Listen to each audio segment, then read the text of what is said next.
Previously, on A New Winter, and as I looked closely I realised that I knew the girl. I knew who it was. It was Kate Stockwell. This is episode 19 of A New Winter.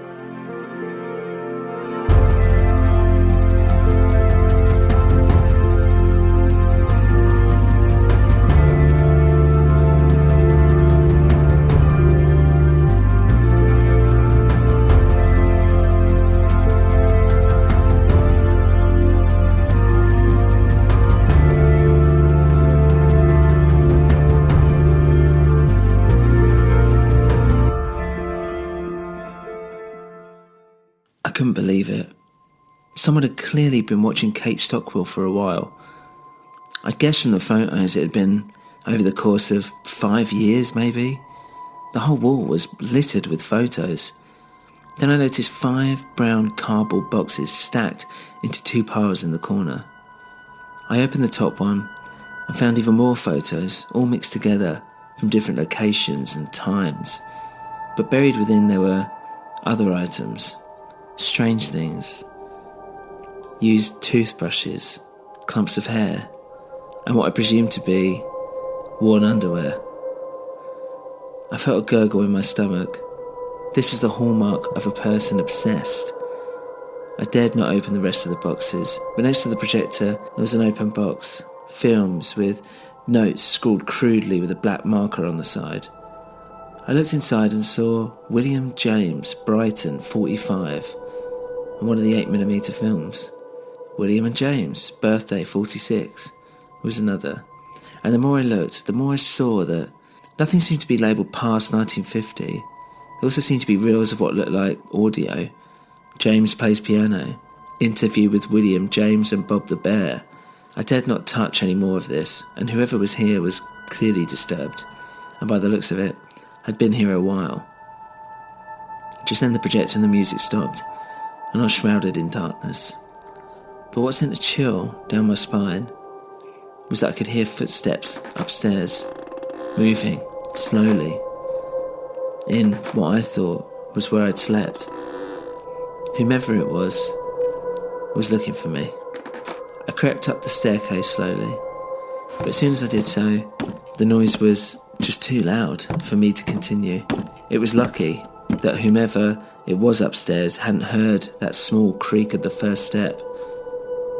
I took another look around and I saw the small window that led to the outside world. It was just big enough for me to crawl through. I climbed up and opened it, trying carefully and silently to escape. As I poured myself through, the snow seemed to offer more silence, absorbing the darkness down there, making it innocent again. I got myself to my feet and turned around to see a figure in the doorway. A thin figure, cloaked in the shade of the building, motionless. I took a few steps back and I felt my feet give way. I fell backwards and then everything went dark. I passed out.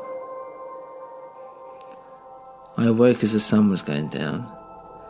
I could feel my face was icy cold and tiny droplets of snow were falling onto me. I began to remember that I'd fallen backwards and saw that I'd been covered in a large duvet, which was strange enough until I realised that I was lying on top of something tough and hard.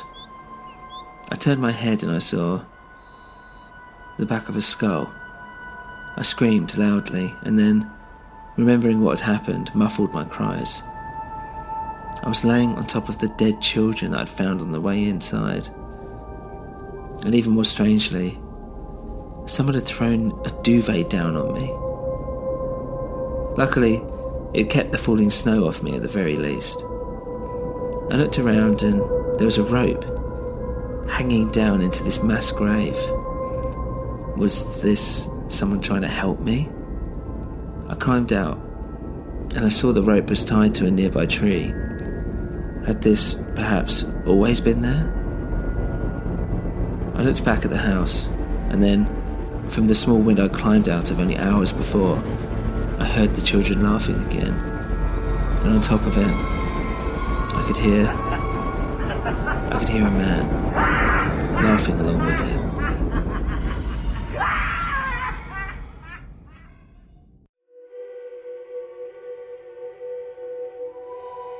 If you enjoy the show, please leave a review on your podcast platform of choice. For more info, including how you can support the show, please visit anewwinter.com. Thank you for listening to A New Winter.